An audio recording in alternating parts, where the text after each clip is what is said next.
This is the Big O Show. This is the Big O Show. I want you guys to brace yourselves here a little bit, especially the Canes fans. I want you to maybe sit down in your seat. If you're driving,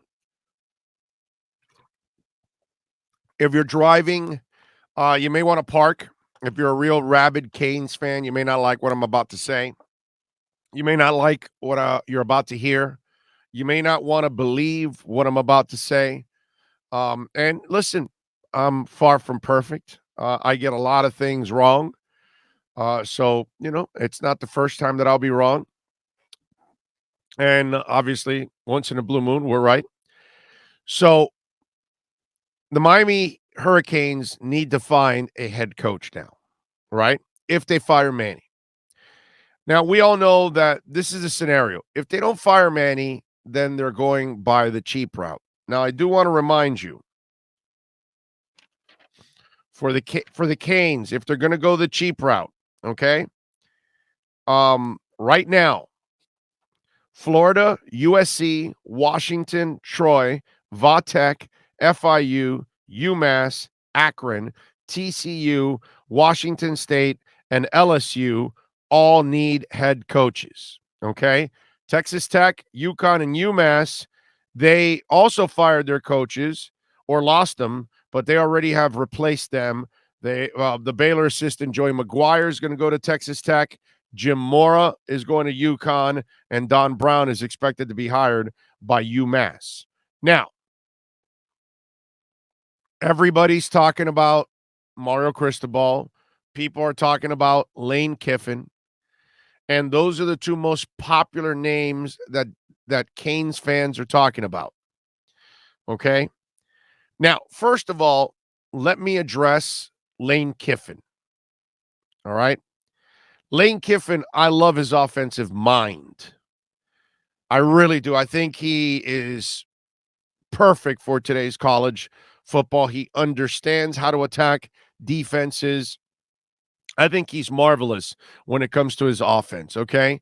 And there's no doubt he could bring something to the table. But if you're the University of Miami, the story that Slater put out, and Slater does an excellent job of breaking stories and stuff like that. I give him all the credit in the world in that he does a really nice job with that. He's developed a nice little niche in breaking stories and stuff like that, and with the cops and all that. So that's cool. Now, that story was all agent fed. One, it's kind of a bogus story because, he'll take the job if offered. So that's kind of a bogus thing because, first of all, they're not just going to offer you the job publicly and people are going to find out about it. You know what I'm saying? And one, that story, obviously, I'm sure Ole Miss doesn't want to hear that he's dying to leave, if he's offered a job from somewhere else.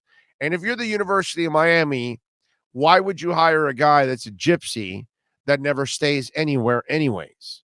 So you're going to be back in square one with Lane Kiffin within a couple of years because another job's going to pop up and he's going to consider it a bigger job and he's going to leave when it's all said and done.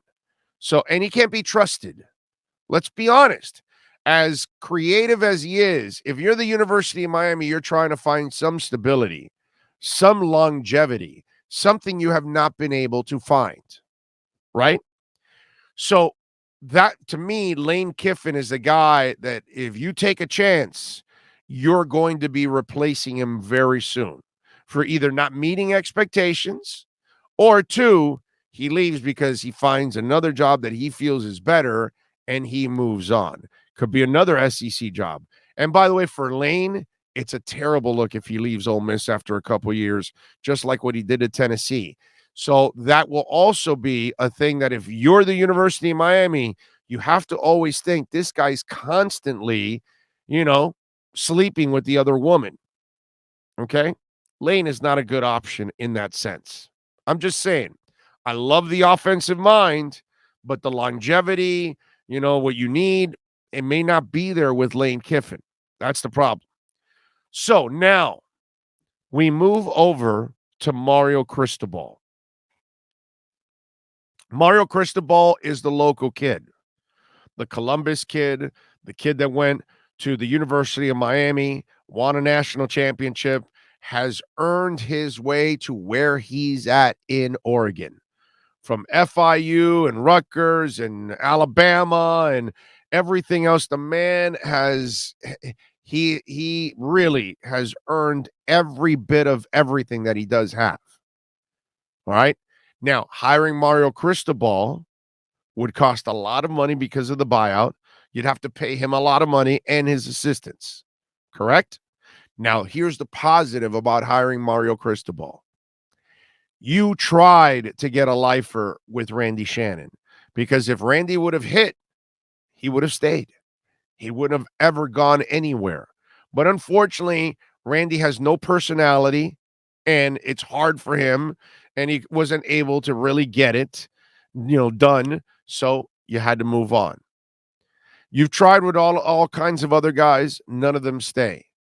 You then found Mark Richt, who then was pushed out of Georgia. But he's a former Cane, just like Randy Shannon, just like the guys that all met last week. Melvin Bratton talked about, no, I want a guy that was on Green Tree practice field. That's who I want as an AD, somebody that understands it. Well, Randy Shannon understood it, but didn't get it done, right? And then you had Mark Richt. Unfortunately, Mark Richt was already past his prime, and what we were hoping for, that this was going to revitalize him, it really wasn't. And then, unfortunately, now he also has an illness on top of all of that, which we all wish him the best. And hopefully, he's able to overcome and live a long life. But it did not work out with Mark Richt, right? And he meant well, did some good things, helped out, all of that. But with Mario Cristobal, it's kind of what you were hoping with Randy. It's kind of what you were hoping with Mark Richt. You would get a lifer, correct? Okay. Here's the problem I have with all of this. And now I'm going to tread in some very, very, very tough waters here.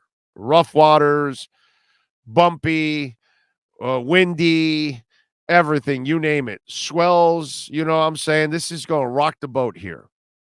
Because I get it. He's also Latin, Cuban. I'm Cuban. So you're going to have a lot of people that are Latin and Cuban pulling for Mario Cristobal, local guy, Miami, all of this. Canes fans pulling for Mario, this, that, all that. Now, you're going to spend a lot of money for that buyout in Oregon. And then you're going to spend a lot of money. Remember, they're paying the guy at Michigan $9.5 million per year for 10 years. Remember, USC needs a coach. Florida needs a coach. Troy Vatek, FIU, UMass, Akron, they're not going to pay that much. TCU needs a coach. Washington State needs a coach. LSU needs a coach. So you have some of these schools that are going to pay as much as Miami or more, probably more in the case of most of those, okay? So you got to spend a lot of money to do all of this. Here's the question I have for you, all right? Mr. Hardcore Canes fan for life, Mr. Latino, oye, Cubano, my own, because if we don't pull for our own, it's blasphemy. So let me ask you something. Be honest now. Is Mario Cristobal worth that money? Is Mario Cristobal worth that effort? Or are we just falling in love with the fact that it's the local guy because he's a hardcore guy, because he's a hard worker, because he brings the lunch pail, because he's a great recruiter, yada, yada, yada, all that good stuff? What's he won at Oregon? What's he won with one of the easier conferences out there? What's he won with some of the best resources that exist in college football? He'll never have the kind of resources he has with Phil Knight in Oregon here in Miami. His players are getting drafted mighty high in the draft now. I mean, Justin Herbert looks way better in the pros than he ever did at Oregon. Mario Cristobal just got trucked by Utah this weekend. They rushed for 208 yards on 50 carries and 4 touchdowns in the process. Okay? Dayton, Ohio kid, by the way, named Tavion Thomas. So you tell me, does he beat the SEC? Does Oregon beat the SEC? Because, I mean, if you want him to take over at the University of Miami, well, you want him to beat Clemson and become the best team in this conference. And then you want him to get to the playoffs. In the playoffs, there's a guy named Nick Saban. And, there's Georgia and there's LSU and there's Auburn. And you're going to have to deal with those SEC teams that show up. And does he beat SEC teams? Because he's 34-12. Saban does much better in the SEC with a much tougher schedule. Saban will not lose 12 games in 46. He's 22-9 in the Pac-12. 22-9. Barely 2-1 in the Pac-12. I'm trying to separate hype from reality. Okay? 2020, they won the Rose Bowl against Wisconsin by 1 point, 28-27. 2019, they lost the Fiesta to Iowa State, who's 8-3. Keith Sims, I'm not trying to pick on Iowa State here, okay? But they got their asses kicked by Iowa State 34-17. I'm just saying, please explain to me how Mario Cristobal is worth the money and the effort to give him the UM job. He's done a fabulous job climbing the ladder. He's proven that he's a great recruiter. I get it. He hasn't proven to be a great head coach. I'm just saying. I'm looking at it and it's really not that impressive.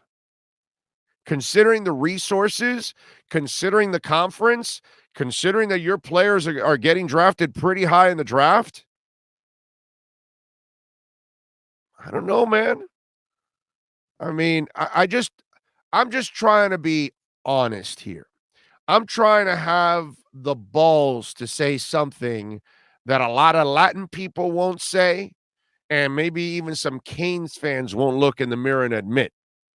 Because we're all really quick to say Mario, Mario, Mario. But if you really start to look at what Mario's done at Oregon with everything that he has at his disposal and the conference that he plays in, I'm sorry, dude. I'm not that impressed. He's a guy we will run out of town in the first couple of years. Because if you're underachieving in the Pac-12, you will certainly underachieve in the ACC. And if you underachieve and you can't get to the playoffs and you can't really be an elite team, then, you can't do it with Oregon. How do I expect you to do it with the University of Miami?